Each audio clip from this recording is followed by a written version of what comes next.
Os últimos dias têm sido marcados por discussões acaloradas, propagação de mentiras e desinformação com o objetivo de obter qualquer coisa, menos uma solução real para o problema que está diante de nós. É preciso pensar nas mães violentadas por estupradores e nos bebês prestes a serem mortos. Ambos são vítimas e vamos refletir sobre isso. Eu falo na condição de mulher e de mãe, que acredita em Deus e em seus ensinamentos. Defender a vida de inocentes indefesos, lutar pelos direitos dos mais vulneráveis e ajudar as vítimas das injustiças faz parte da minha história. Eu sou e serei sempre uma defensora da vida, desde a concepção, e busco todas as alternativas que impeçam o aborto. Ato que, além de tirar a vida de um bebê indefeso, deixa dolorosas marcas no coração da mãe que se submete a tal procedimento. Por outro lado, também como mulher e mãe, defendo a condição da mulher, pois me coloco no lugar das vítimas e, por mais que seja difícil imaginarmos, consigo compreender o imenso sofrimento que se passa no coração de uma mulher violentada por um estuprador. É importante lembrar que esse sofrimento é ainda maior quando a vítima é uma menina, uma criança. O estupro é um crime bárbaro que fere profundamente a vítima. E a sua situação fica ainda mais dolorosa quando a mulher engravida e o aborto passa a ser cogitado. O sofrimento não é só físico, ele atinge a alma e a dilacera. Nesse doloroso impasse, ao contrário do que o atual presidente disse, o monstro nunca será o bebê resultante do estupro e nem a mãe violentada. O monstro, Lula, é o estuprador. Esse criminoso que tantas vezes recebe o presente da saidinha e é defendido pela esquerda. É ele quem deve receber a punição exemplar. E nós vamos trabalhar para que isso ocorra. A mulher, vítima do estupro, passa por uma experiência horrível e isso deve ser seriamente considerado com empatia quando se vai julgar quaisquer condutas de sua parte que são, na maioria das vezes, atos de desespero. O estuprador não é vítima da sociedade como alguns querem considerar, mas ele é sim um monstro destruidor de corpos e de almas e deve ser punido de maneira severa e eficaz, sem regalias. Quanto ao aborto, há alguns dias me manifestei sobre o triste caso da revogação da resolução do Conselho Federal de Medicina que proibia os médicos de praticarem aborto de bebês de 5 meses e meio usando a cistolia fetal, uma injeção que é aplicada diretamente em seus coraçõezinhos, provocando-lhes uma morte dolorosa e sofrida. Esse método é tão cruel que seu uso é proibido na eutanásia de animais, mas, a pedido do PSOL, a justiça autorizou seu uso em bebês.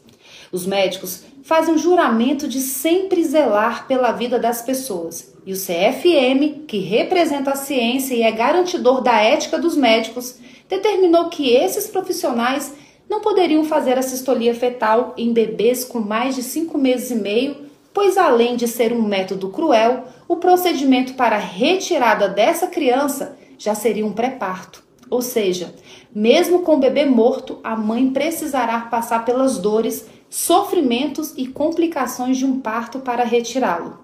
Ambos sofrem, um morre.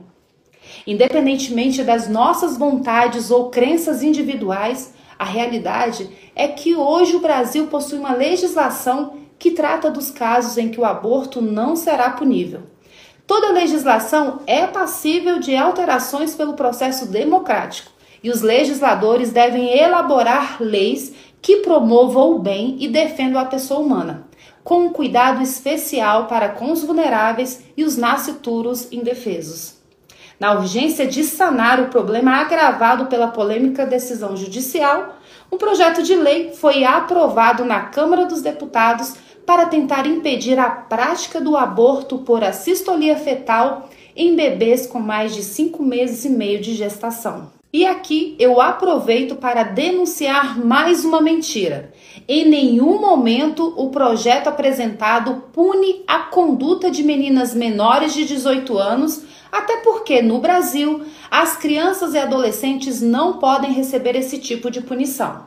Portanto, a gritaria da esquerda é apenas mais uma de suas mentiras usadas para atingir seu objetivo nefasto de legalizar de vez a destruição das vidas dos nossos bebês inocentes. Mesmo tratando apenas de adultos, na minha visão, alguns pontos do projeto de lei precisariam ser melhor abordados e outros necessitariam ser reformulados com a cuidadosa observância de que a mãe, vítima de estupro, e o bebê não podem ser penalizados com as eventuais alterações da lei.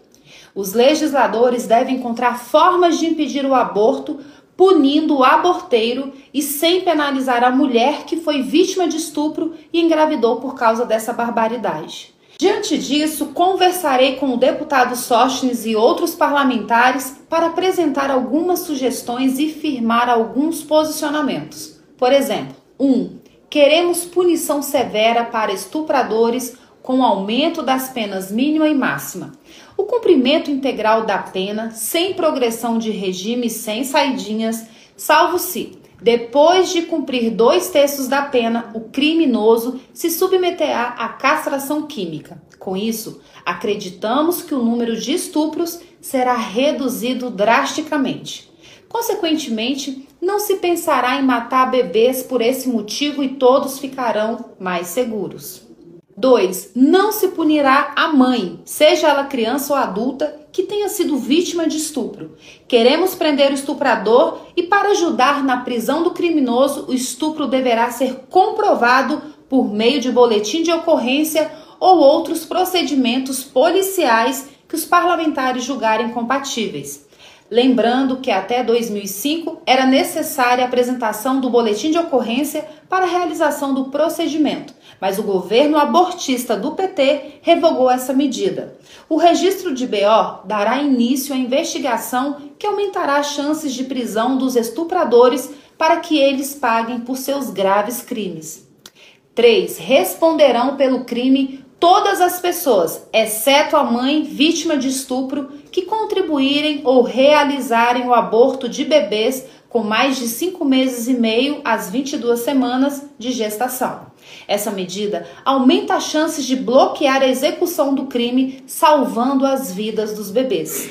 Eu quero deixar claro que não estamos atacando a classe médica. Ao contrário, nós os admiramos e consideramos que eles são um presente de Deus para nós. Contudo, considerando que o próprio CFM, instituição baseada na ciência e na ética, proibiu esse tipo de aborto por considerá-lo uma prática cruel, incompatível e antiética, somente aqueles que não respeitem essa prescrição e insistam em praticar o crime é que poderão ser punidos.